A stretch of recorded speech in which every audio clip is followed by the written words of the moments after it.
New beta changes just dropped for Retribution, and we need to talk about this.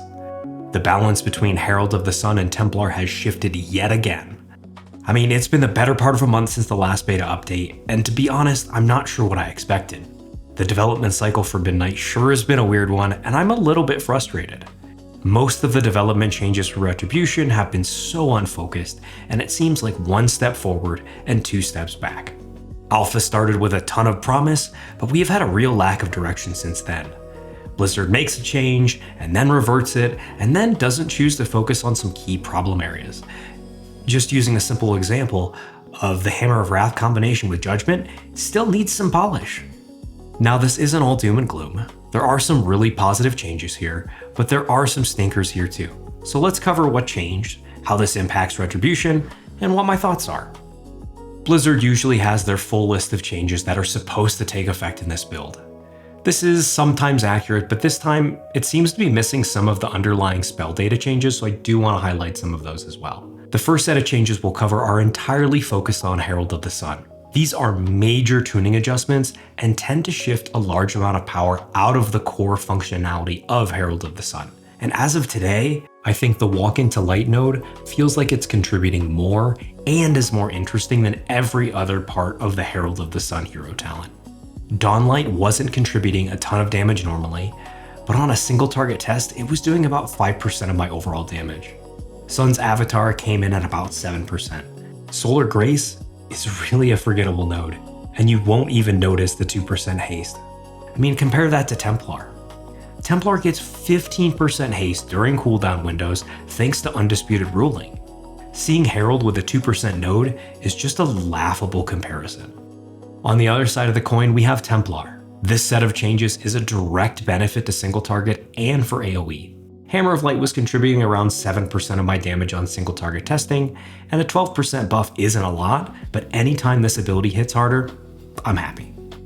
The AoE benefit is welcome as long as targets are grouped. If they're not grouped, this doesn't matter. We do also have some assorted changes here too, and most of these are just straightforward damage buffs, but they do have some additional impacts. The increase to our High Lord's Judgment damage could bring Boundless Judgment back into play. We'll see how close it is when the sims are done, but Retribution feels pretty abysmal to play when you're only running one charge of Blade of Justice and one charge of Judgment as Herald of the Sun specifically. If you play that spec with Crusading Strikes as well, you are practically playing a 2-button spec. I find that gameplay uninteresting and not particularly engaging, but to each their own, I suppose. I think that having 2 charges of Judgment really is the way forward here, but we'll see. The big one here is the execution sentence change. Moving it up from 10 to 20% is very welcome and should be enough to allow for some more meaningful funnel. It still isn't arcane mage levels of funnel, but it is noticeably more than it was. I mean, it's practically 100% buff. We'll still run into the same issues. If a target dies before your execution sentence detonates, or if it goes immune, then we're still gonna lose that damage. But I still think the ability is a big improvement over what we have today. There are a few other changes that were not mentioned in the blue post. These are all spell data changes, so it's hard to say for certain what the intended outcome is going to be, but we'll see. The first one to highlight is there was an inconsequential increase to Crusader Strike damage. It was very small. And the other part here is there was another change to Crusading Strikes. It feels like every time we have a new build, this talent node changes. The reduction on auto attack speed is now at 35%, down from 50, and it makes it pretty fast. So let me show you a quick clip of what this looks like in cooldowns. The Holy Power gen is very fluid, at least during Avenge and Wrath, and it really feels like the superior option in burst windows only. However, once you're outside of your cooldowns, it can feel a little bit slow and you will have downtime, at least during the first tier of raiding. Once we get more stats, maybe that's going to change, but only time will tell. Also, we don't know for certain if this is going to be the better option. When we have sims in place, we'll know the best choice for certain, but right now we just don't. The biggest difference between running Crusading Strikes and Templar Strikes really isn't how you're generating holy power. The biggest difference is going to be how many Art of War procs you're going to get. And just for some rough math, you're going to get about 20 or so % more Art of War procs if you're running Templar Strikes. Since Light Within is so strong, it can really make or break what talent we're going to pick here. Preliminary testing does point towards Templar Strikes being better because of how much benefit we get from Art of War in combination with our Apex talent. Light Within is just so incredibly strong, and the more damage we get out of that, the better. And even more on AoE because it is a conal effect that hits everything. I mean, my perspective on Crusading Strikes has been very clear. I hate it. And I don't say that lightly, and my reasons are simple. Taking it reduces our rotational buttons.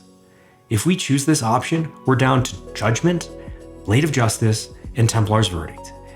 That's really it. Yes, we have some other long cooldown abilities like Wake of Ashes and Execution Sentence, but really, we're down to 3 rotational buttons with the loss of Hammer of Wrath, and that just feels bad. I don't like it. I really like playing with more than 3 rotational abilities, and this choice here always just feels like a loss. The second piece of it is just simply tracking. I was fine when I could overlay it on my Holy Power, but having limited control on how it's displayed is rough. I mean, my eyes are tired after a long day of work, and having a constantly moving progress bar or icon is just a bit much for me. Here's a quick comparison of how I track it now versus how we're potentially going to have to track it in the future. You can decide yourself what you think is better, but for me, this talent can just go away. The last unlisted change is the reversion of Quickened Invocation. This is just bad. Having a 30-second option on Divine Toll for Retribution actually offered choices, and now there's no choice. You'll always pick Divine Resonance. I will note this could just be some beta version problems, and it still is 30 seconds. I don't know, we'll see. All of these changes do one major thing. These likely return Templar into the preferred hero talent choice. I will stress that numbers aren't final, sims aren't fully in place, and tuning can change all of this in an instant. In my opinion, this really isn't a problem because Templar is the more fun of the 2 hero talent choices. I know some folks were really looking forward to seeing Herald of Sun perform well for once, but I guess we'll see where tuning lands closer to the season start. I'm also a bit disappointed to not see more bug fixes here. There is a long list of bugs that have yet to be resolved. I mean, you can see them here. I've linked a forum post detailing all of them below, but the combination of Hammer of Wrath and Judgment was not seamless. Some of these are major and really break how some core rotational spell functions, and that's not great. No one likes to play a spec that's this buggy. Let's hope that these are addressed quickly before Midnight's launch. I don't think they're going to be done before prepatch though. But with prepatch next week, I don't think we're going to see any more design changes until 12.1, but tuning, it's likely going to be an ever-present thing all the way up through the raid release and even after. I'll make sure to keep you appraised of any changes. I'll also have a quick Retribution prepatch guide that's going to release likely sometime after the 20th, as well as a new UI update a week or 2 later. If you haven't yet, join the Discord for announcements, UI updates, Retribution-specific resources, and other content. The link to join can be found in the description below. For those who do want to support the channel further, check out the Patreon. It's also linked in the description. Members get some cool benefits like log reviews, UI support, blog updates, and something cool I whipped up called Jesir Radio. So check it out. Don't forget to subscribe for future updates, and as always, thank you for watching. We'll see you in Midnight.